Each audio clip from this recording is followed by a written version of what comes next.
start by finding out who's who. So, who are you guys and what brings you here today? My name is Susie Schrader, Okay. and I'm actually the one being sued. Okay.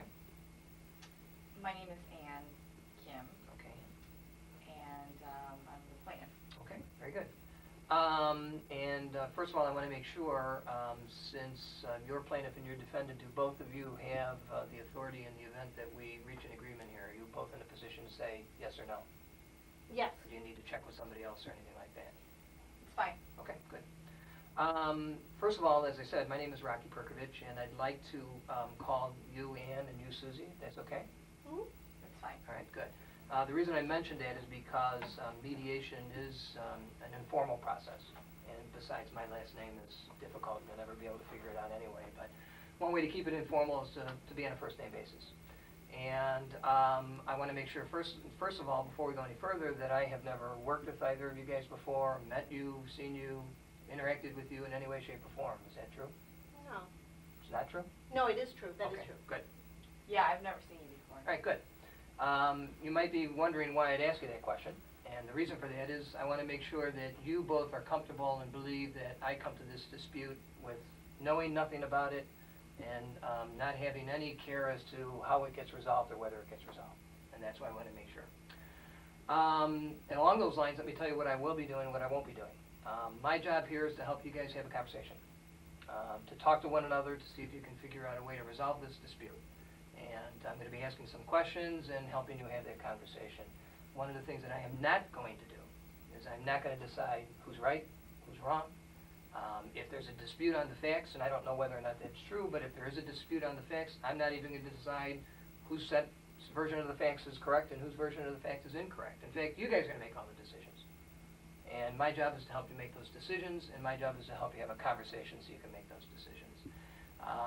Glad you're here tonight. I'm glad that you've agreed to come forward and that you've agreed to do so voluntarily. Congratulate you, in fact, for doing that. And hopefully the time we spend together will be worthwhile in light of your willingness to do so. It's a real simple process.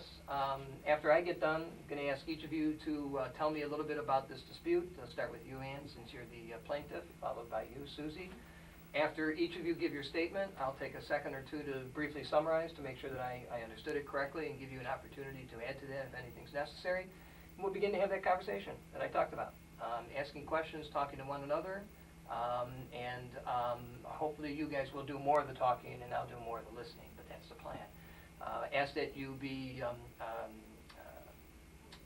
respectful of one another, okay? You listen very, very closely to one another. I don't know whether or not you've already had a chance to talk about this. If not, take advantage of this opportunity. If so, take advantage of this opportunity that might be different in terms of your conversations before this. And try not to interrupt if you're able to do so. I know conflict's a difficult thing. You want to get in there and say what you've got to say. I promise you, you're going to have an opportunity to do that. You don't need to necessarily jump in. I'll give you that chance. Lastly, we're going to take about 30 minutes. I've already wasted about 4 of our 30 minutes, so we'll talk. When we get to the 30-minute mark, we'll take account of where we are, and hopefully we'll be signing a settlement agreement, or if not, you'll return to the courtroom. Okay? Questions from anybody? No. Okay, very good. Ann, I said I'd start with you since you brought the lawsuit. Why don't you tell me what brought you here today and what this is all about? Okay, well, I think it was about maybe 3 weeks ago. I went to Susie's place to buy a car, and I bought it from her just because, like, she's sold other cars, I guess, to other people in the area or whatever, and so I bought it. I bought it for $3,500. It's a Ford. I'm sorry, how much? $3,500. And it looked like a good car. It was a Ford Taurus. 90. I think it was 98 model. And so I get it. I pay the money to her in cash. And the next day I drive it. I'm on the freeway. I'm driving the car on the freeway, and it totally, completely just stalls. And try to turn it on again. I try to, you know, rev up the engine or whatever, and I'm on the freeway here, and it just completely stalls. And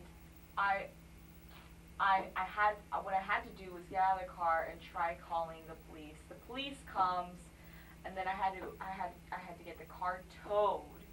I had to pay more money to get this car towed because it was in the middle of the freeway. It caused all this commotion, all this traffic, and yeah, I'm here because I want my money back.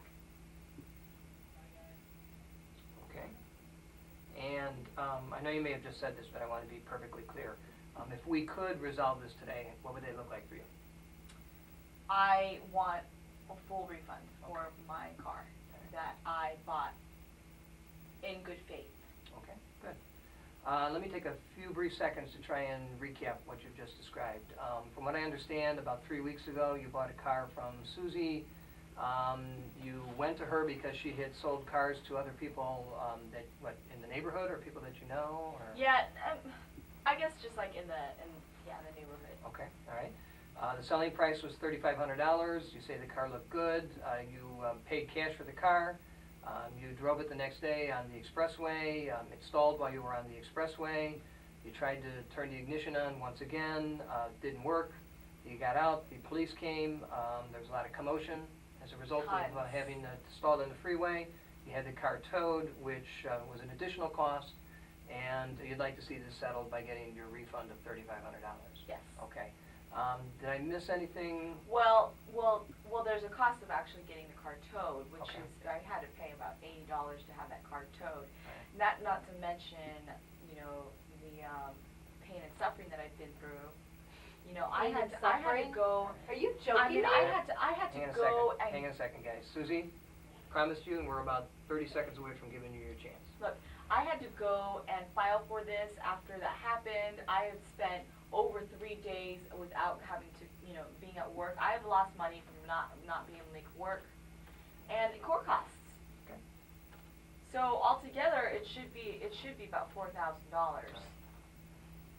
So your grand total for the refund of the cost of the car, the towing costs, the court costs, and whatever pain and suffering, you're totally not at about $4,000. About $4,000.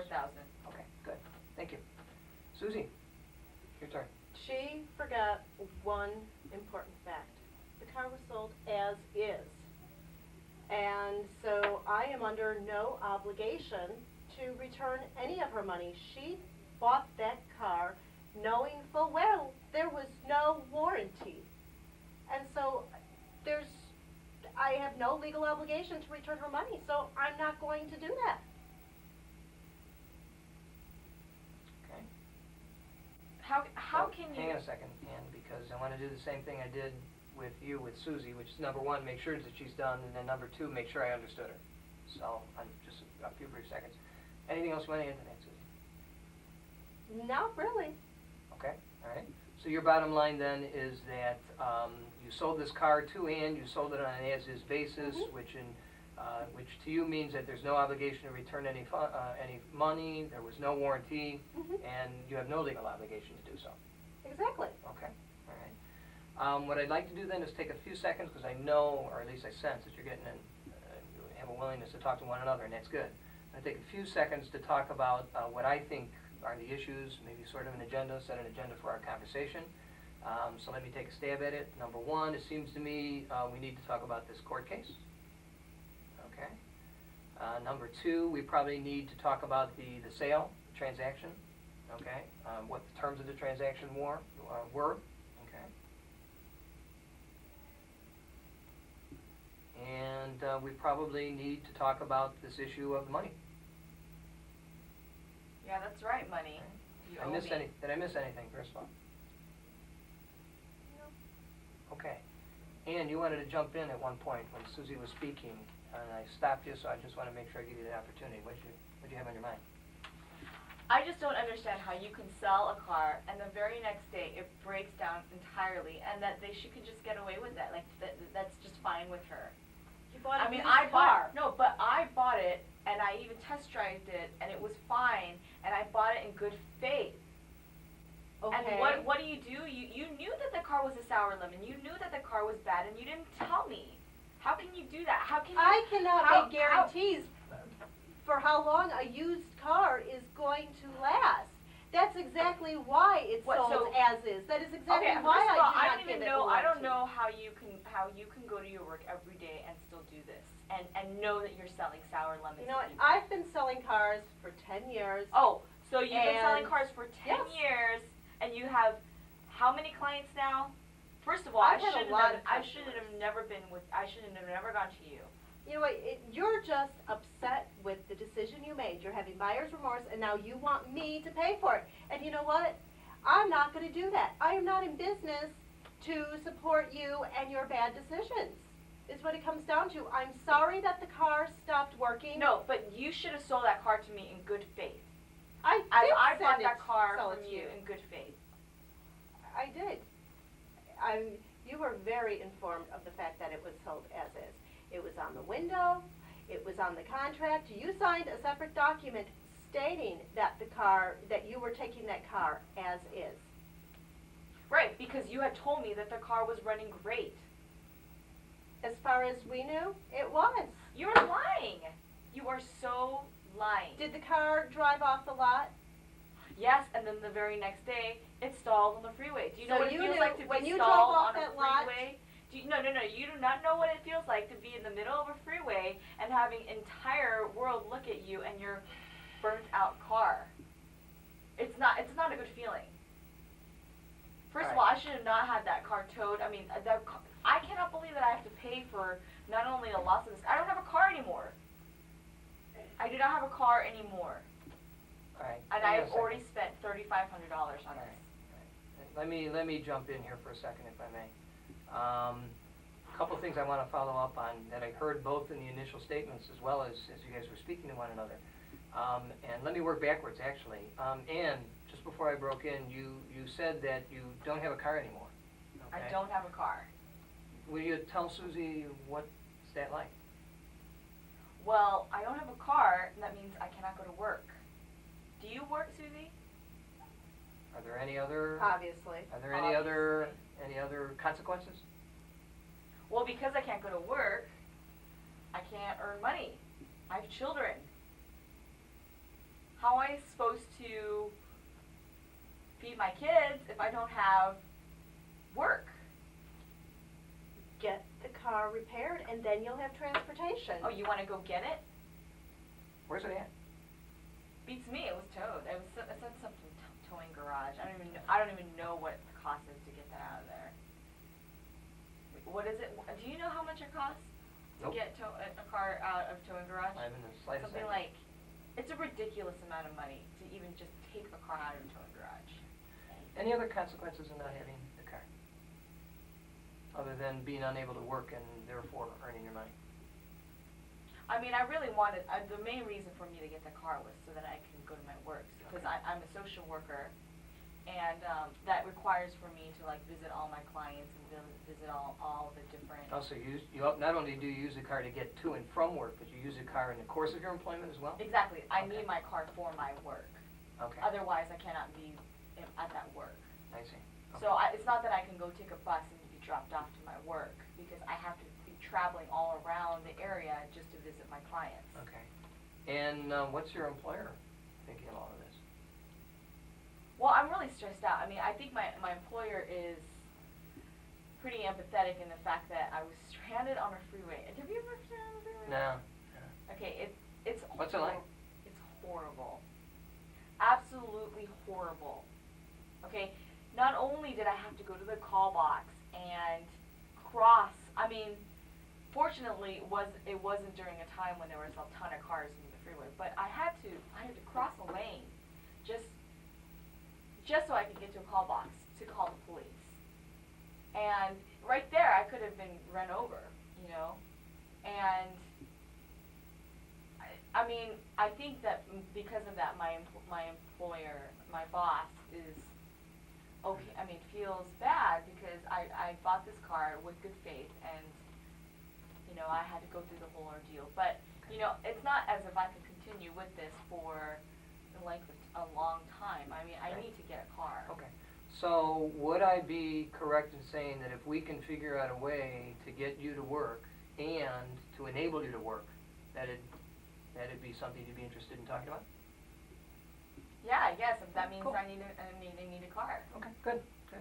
Now you also mentioned that you had, well, let me, instead of putting words in your mouth, how did you end up at Susie?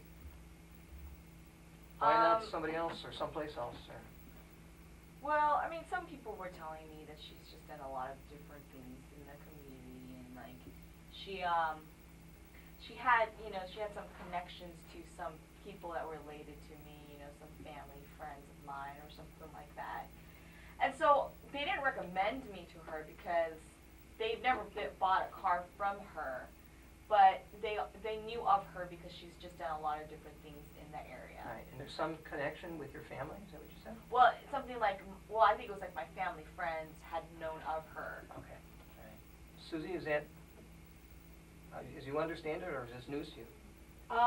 No, when she first came into my place and she introduced herself, she said she had learned of me through her Aunt Joy, and I know Joy through a community board that I am on. I do a lot of community work, and so I do know a lot of people in the area. Okay, now you said your place, and really not entirely sure. What do you mean? Because I don't really know.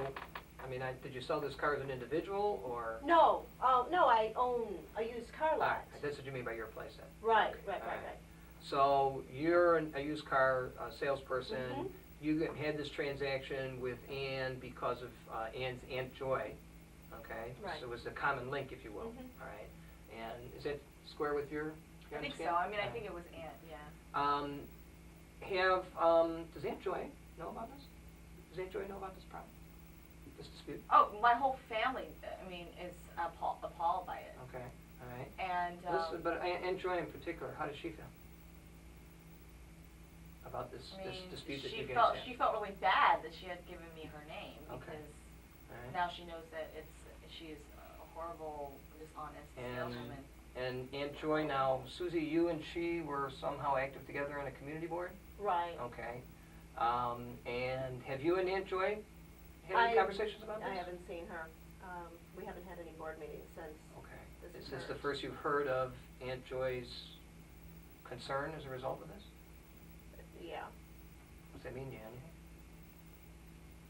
Well, I don't like anybody who I'm associated with, whether it's a business person, a client of mine, customer, to think poorly of my business or me. But the fact remains, I am a business person, and I clearly stated the terms of the contract to Ann, and she willingly entered into that contract. All right, so you've got a concern, and correct me if I'm wrong, whether it's just a stranger with whom you do business, or it's someone like Aunt Joy, someone that you've got a connection to over and above the business. You've got a concern that if any of those kinds of people are unhappy, that bothers you. Is that what I'm hearing you say? Well, of course. Okay. All right. So if we can figure out a way to resolve this where that sort of stature, if you will, with these people is not damaged, is that something you'd be interested in talking about? Yes, Okay. I guess so. All right, good. So let me ask you then, you guys, let me put it on the table. Do you got any ideas how we can come up with a way to get Ann to work and enable her to work, Yeah. since you use your car in your work, and that preserves your stature with these people? You got any ideas where we can, obviously it's not going to work where we're at now, because I'm not hearing you offer $3,500, okay? And I'm not hearing... offering 4,000 either. Well, I'm sorry, 4,000, you're right. And I'm not hearing you say you're going to go away, so those two solutions aren't going to work. Got any ideas how we can get Yeah, we go Ann to back work? before the judge, because I can get my not only $4,000. Right. How are you going to get that money from the judge? Well- Explain that to me. Because I'm going to show to the judge that you did not sell me the car in good faith. But what is good faith? Have you? No. The car, it's a piece of, it's a sale. When you buy something, you buy it and you receive it as a sale, as a guarantee that it is something that you're going to buy. obviously you sold something to me that was not what you told me it was the car. You said it was It's a not good a car? No, What is no, it, no, a no, horse? You said it was a car that was in great condition, and it was. When did I say? Where on the contract does does it say that I said it was in great condition? On the contract, I believe it You said it described ran it as well. a You used said automobile. You said it ran well. You said you drove it around all the time. People were What? driving it all Why the would time. I wouldn't drive it all the time. Well, you have to drive it to test drive it. You were test driving it with You- all your whoa, different whoa, whoa, whoa. potential You clients. test drove it, sweetheart. I test drove it, but I'm saying before that. And you said every person that you had driven before that with the person that was test driving it was running fine. You told me it was in great Oh, it shape. was. I had Obviously, no it's not in great reason. shape if it's being broken down Yeah. on the I freeway. got a couple questions for both of you. First of all, Ann, you said early on in our conversation, and you may have repeated it, I'm sorry if I missed it, but you said early in the conversation that Susie knew it was bad. That's No, what you said. no. Susie did not. Well, no, yeah, Susie knew it was bad, but she didn't tell me that it was bad. All right. Is that why you're making the argument that there's some bad faith there? Is that Oh, what you're? yes. Okay. All right. Let me ask you this: if you said you're going to get your car back, and you're going to get back to work and being able to drive a car at work by going to court. How are you going to prove to the judge that Susie knew it was bad?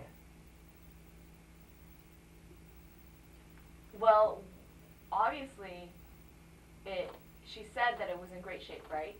And then the next day it broke down. Okay. Doesn't that say something to you? Well, it doesn't matter what it says to me. The question is what it says to the judge. All right. Well, the judge will say that she sold it in bad faith. I never said that the car was in great shape, first All right. of all. Now, hold on a second. No, you're lying. Well, no, wait a second.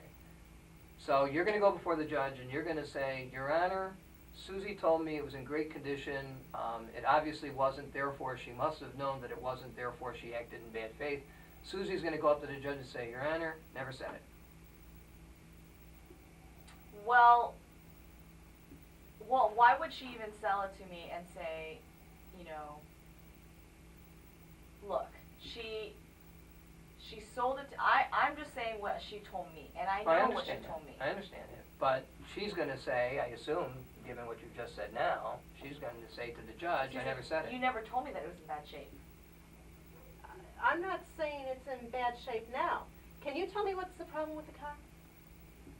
The engine just completely exploded.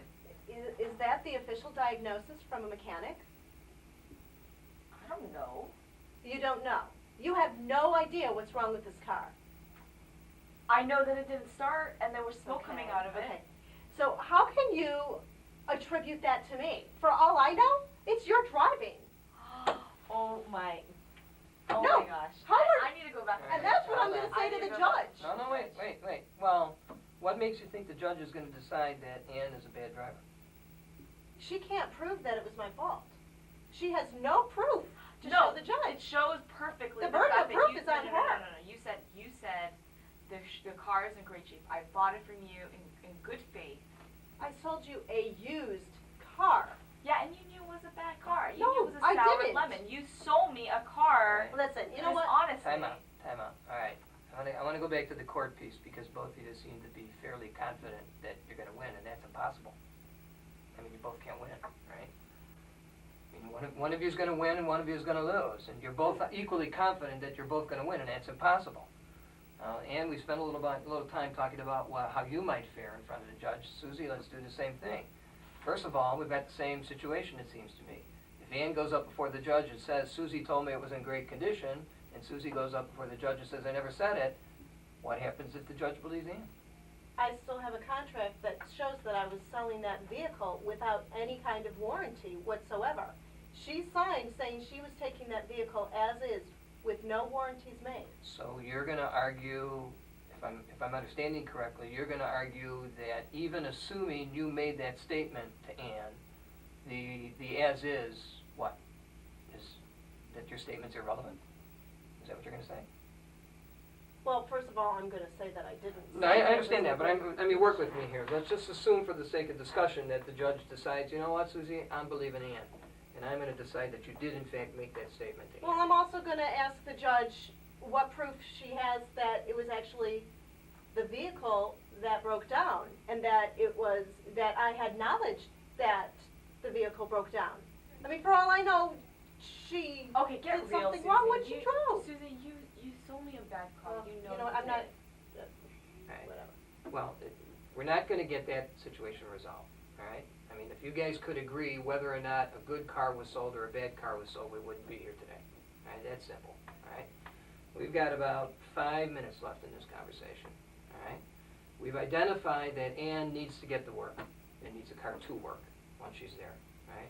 We've identified that Susie is interested in making sure that people don't come to any conclusions, negative conclusions, about your product and about your business, all right?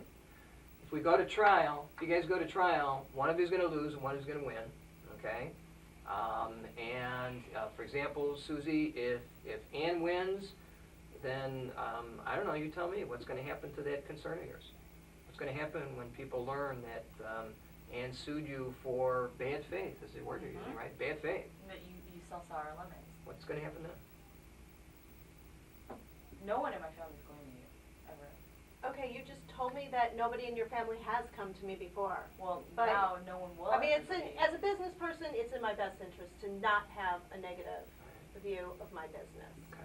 But at the same time, I don't want people to think that they can purchase a vehicle from me as is and then have it break down and Okay. then get a new car. All right. I mean, why would Well, anybody but- then purchase a but vehicle wait a with a second, warranty? And Ann, correct me if I'm wrong, I think I've heard you say that what you're interested in doing is getting a set of wheels. I need a set of wheels. Not a new car necessarily, okay? No, I bought that car knowing it was a used car, but I did not buy it. So the question becomes, given all the risks that both of you run by walking out of here without a resolution, right? And given the fact, risk meaning winning or losing, right? And given the fact that you want to protect your business and you want to get a set of wheels, and knowing that going to court is not going to achieve both of those goals, what, if anything, can you guys do as we sit here in the remaining 4 minutes to avoid the result that's going to leave only one of you happy and possibly come up with a result that make both of you happy, that is, protect your reputation and get you a set of wheels? Okay, how about I take the car out of the towing garage or whatever, and we exchange that car for another car? No, I'm not giving you a new car. I don't want a new car. I want another car as an exchange for a used car. I'm not giving you a new used vehicle. You made the choice to buy the Taurus. I mean, that's the deal.